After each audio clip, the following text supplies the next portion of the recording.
just be in his presence and ask for him to put on you the feeling of mercy. Because whether you're forgiving yourself or you're forgiving someone else, you need to feel that feeling of mercy and unconditional love that only Jesus can give. And so after that mercy is when the spiritual transformation happens. Welcome to the Rhythm Restoration Podcast, the show rooted in scripture and scientific research, where you will learn to achieve maximum success in your business and personal life by actually working less hours.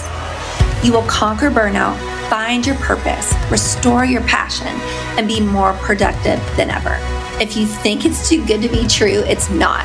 It's exactly how God designed our bodies. And the science of our rhythms has actually been around for over 7 decades. But no one has ever looked at it through a biblical lens until now. Hi, I'm your host, Liz Bagwell, a published scientist turned healthcare executive, wife and mom of 3, who burned out at the top and found my purpose at rock bottom. Follow along with me as I leave everything behind in pursuit of helping others restore God's design for their personal lives and businesses. This will be raw, the good, the bad, and the ugly of what it's like when you stop running and start living in pursuit of what truly matters.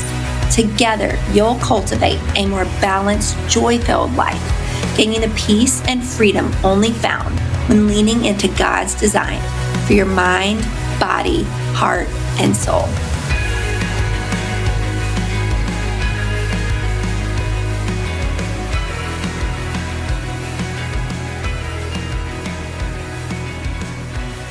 I knew this day would come, the day I would share our story. When I first felt led to begin this podcast, I knew that if I was to share the most vulnerable parts of my story to help others, these not so favorable memories needed to be included.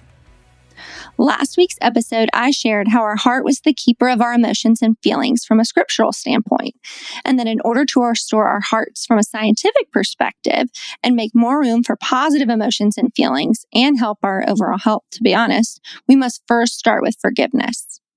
Forgiving ourselves and forgiving others. There is no greater model of forgiveness than Jesus.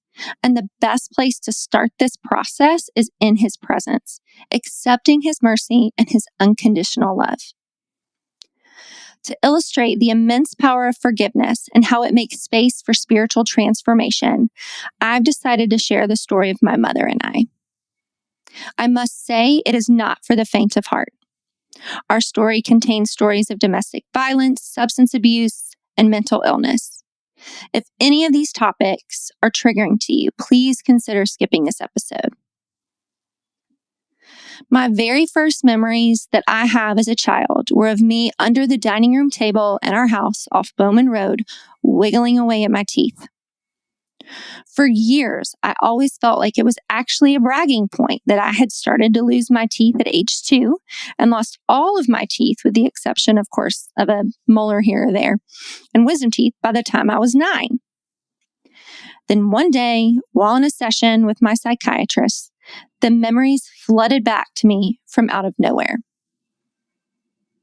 Prior to working for our church, my mother had held several jobs.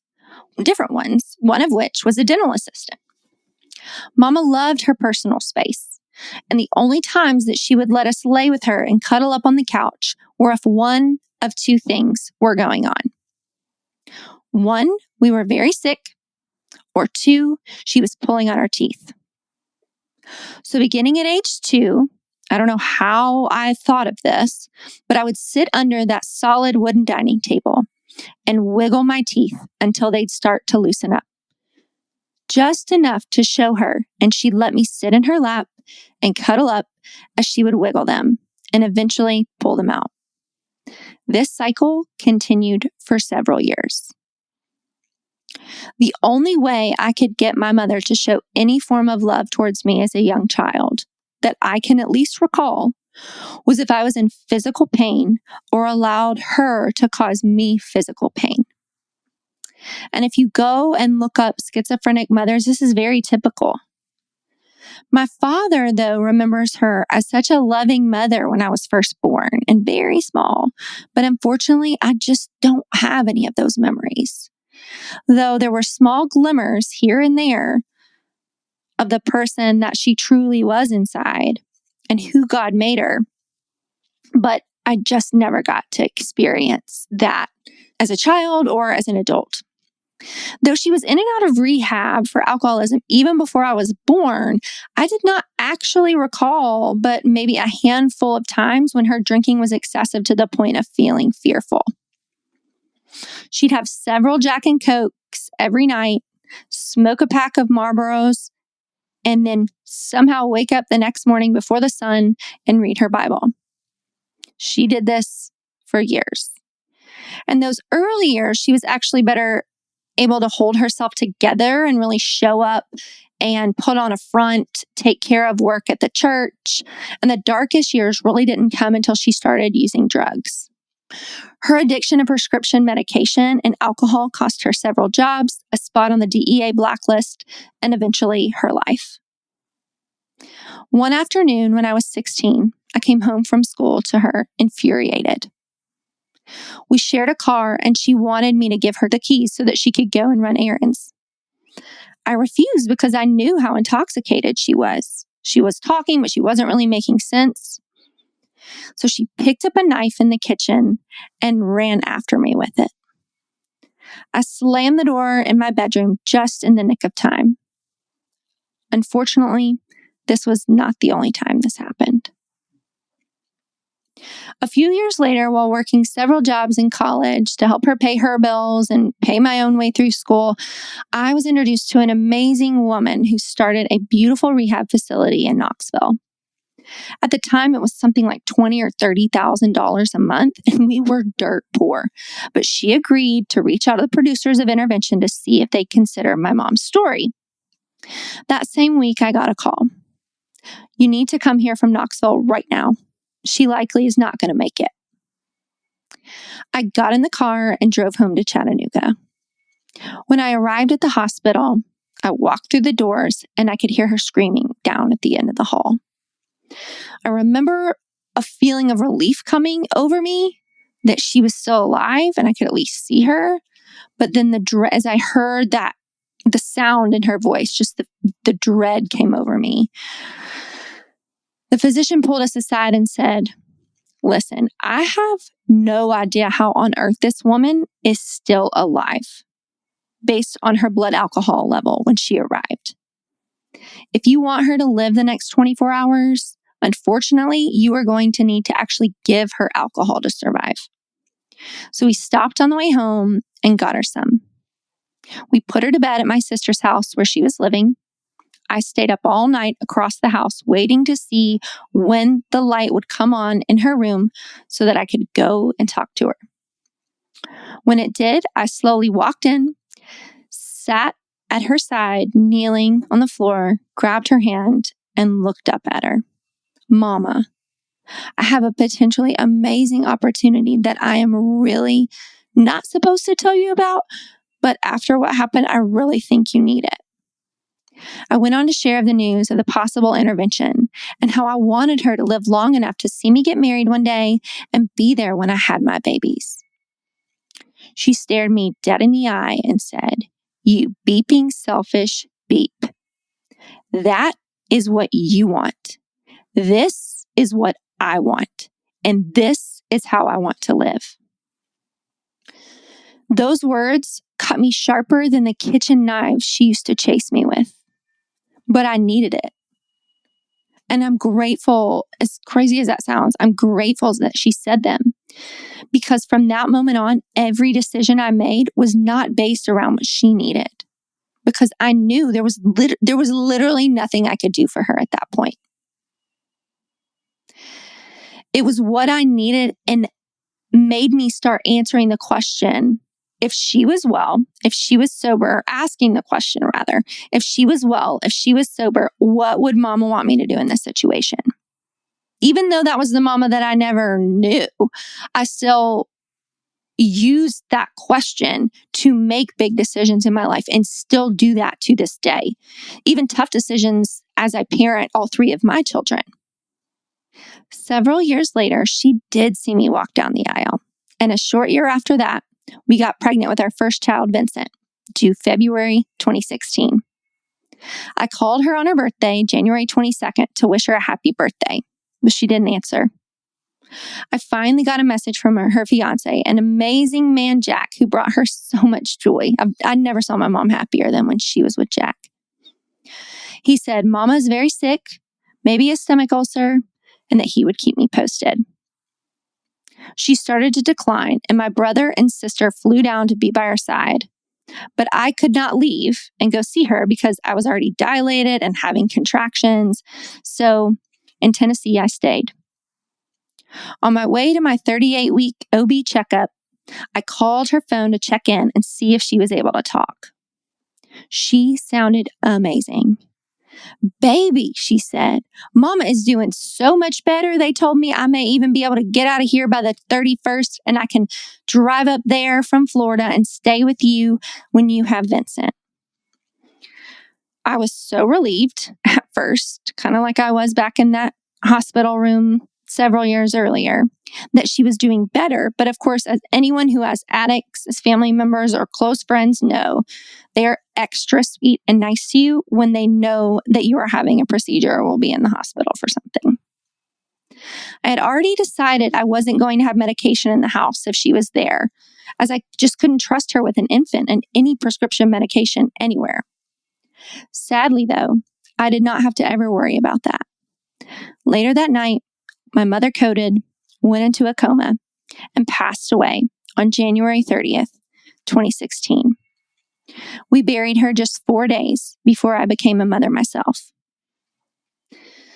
Now, in the last episode, we were in the New Testament, but I want to go back for a little bit to the Old Testament because there was some commentary that I found that really resonated with me as it pertained to mercy, as it pertained to forgiveness, as it pertained to spiritual transformation. And I want to share those with you.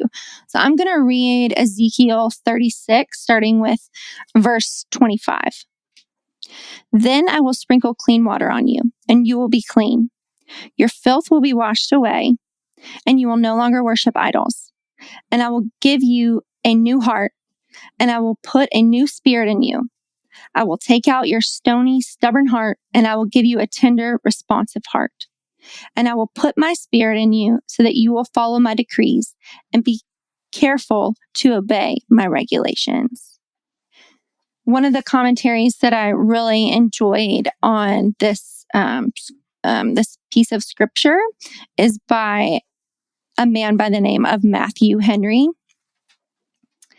And he talks about how during this time that Ezekiel was prophesying, that people of God were discouraged in their hopes of restoration, not just because of their unworthiness of favor, but also because they didn't feel fit to have favor. They just still felt so corrupt. But in these verses, what God is promising is that His grace, by His grace rather, He will prepare and qualify them for the mercy. He'll qualify them for the mercy and then bestow it on them. So He will give them mercy. He later in other verses, if you want to go on and look at 25 through 38, it's long, so I'm not going to do that, but you can take a look at it. But in 25 through 27, He also promises that He will work a good work in them. He will qualify them for the good work that He intended to bring about for them.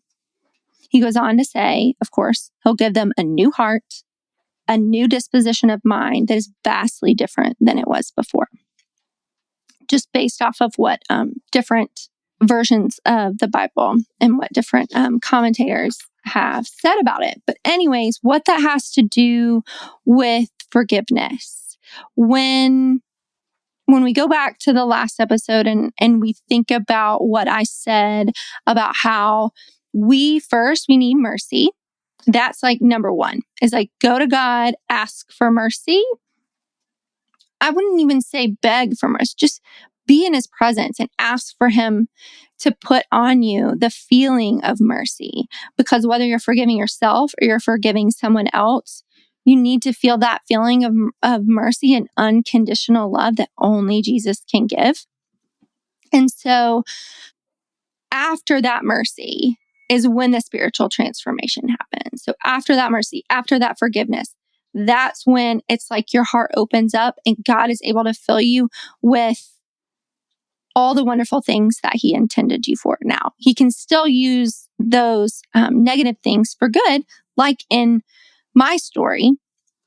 So much of what I experienced growing up, although this may sound absolutely, I don't know the right word to say. We'll just say, I don't want to say crazy but it may sound crazy, but all of the things that I experienced, not just these, but there's several more, helped me. I have these superpowers. There are definitely things that, within my PTSD that's not a superpower, but through these negative things, I have developed what I call these superpowers. And I think whether it's coping mechanisms, whether it's survival mechanisms at the time, what have you, I was able to actually use those as superpowers. An example that I have is, growing up with a mom like I just shared with you, I had to know what every step was, what every breath, like if her breathing was different, if her voice tone was different, if she turned a knob a certain way, for survival, for myself. But as I've gotten older, those same things that kept me alive and surviving are actually, as an adult, for the most part, with the exception of some hypervigilance here and there, helps me to thrive. I have a much greater EQ, emotional intelligence, because I had to grow up with that EQ to survive. And so it has definitely helped me from a very young age. I think, and part of why I'm successful is I am able to tap into what I did use as a survival and use it really as a superpower, because we all know EQ is critical.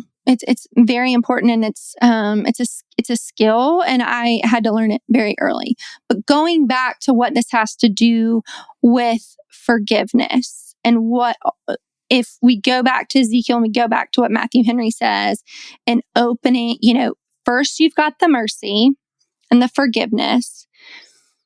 And then that's when you have that spiritual transformation. And if we think back, if we go forward, right, to Peter, the story of Peter and the story of Paul, once Saul, not to be confused with, King Saul, but if we go forward, to those stories, that's exactly what happens in those stories, right? There's the mercy, there's the spiritual transformation, and then they fulfill God's calling on their life. And so how this is illustrated in my life is there is absolutely no way on earth, if I did not forgive my mother, would I, number one, be the mother I am today? No question. I am far from perfect. And it's hard because I did not have a loving mother model. Thankfully, I had a really loving older sister. Thank God. But I didn't have this loving mother model. And so I needed to forgive her really for myself. And also I needed to forgive myself for all of the feelings that I felt, all the anger, all the sadness. And I still have those. It's not like those just don't exist anymore. But I forgave her. I gave her mercy. She did the best she could with what she had. And she loved me the best that she could. And for that, I am grateful. There are a lot of things that these were things she didn't do right. There were some things that she did do right. She gave me my siblings. She kept me she kept me in really good schools so that I could be surrounded by really good people and get a good education. So she did some things right. But going back to the forgiveness part and how not comparing my life at all to Paul or to Peter, but the same thing happened when I sought God's mercy, because I had to.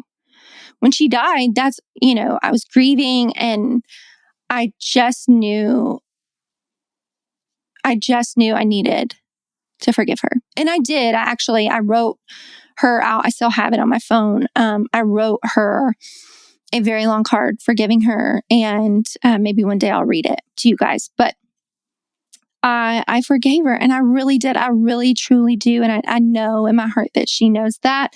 But I read it to her while she was in a coma. But I know she heard it. I know she knows that I forgive her. But I could not have made space in my heart to feel all of the joy that I feel as a mom, to feel all the joys that I feel just as a person, even outside of being a mom, and then fulfilling God's calling on my life to be where I am today. If I was walking around with all of that shame, all of that guilt, all of that bitterness, there would have been absolutely no way that I could have made space in order for God to transform me into who I am today and into who He really calls me to be. So hopefully that resonated with you in some form or fashion. But that same spiritual transformation that took place in Peter, that took place in Paul, that took place in me, it's available for you.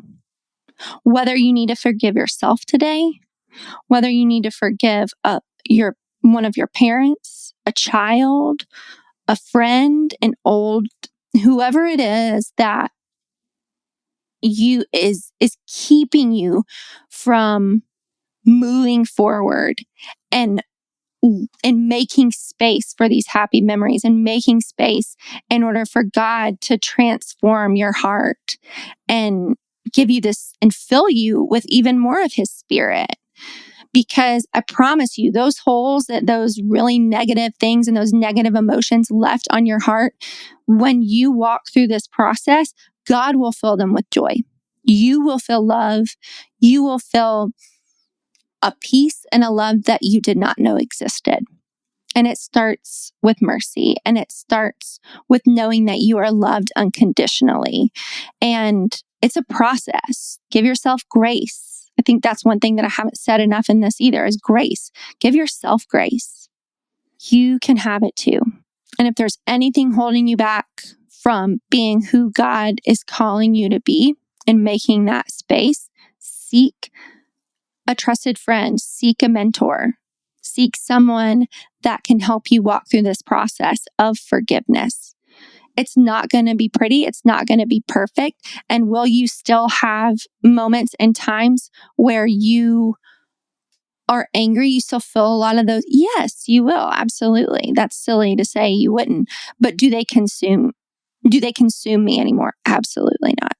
I have moments, yes, but they absolutely don't consume me. And I'm grateful for that. I'm grateful for God's mercy on my life. I'm grateful for His mercy on my mother's life. I know that she's listening up in heaven. Mama, I know you are in heaven. And I just want you to know, Mama, that I love you so much. You did the absolute best that you could do with what you had. And I shared these stories today, knowing that if you were well, I asked myself that question, Mama, if you were well, you'd want me to share these to help others.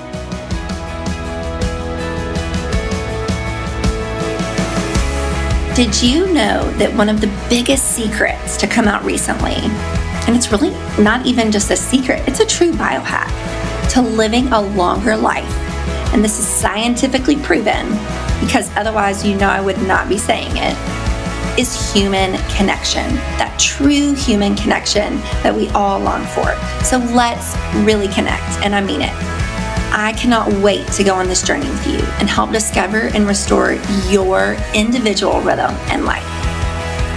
You can find me on Instagram at LizBagwell7 or head on over to my website, rhythmrestoration.co, that's .co, not .com, where I share all things life, family, other biohacks, and simple ways to lean into God's true design for your life. It would mean the world to me if you could share this episode with a friend, family member, or coworker, or all three, and if you left me a review on your favorite podcast app.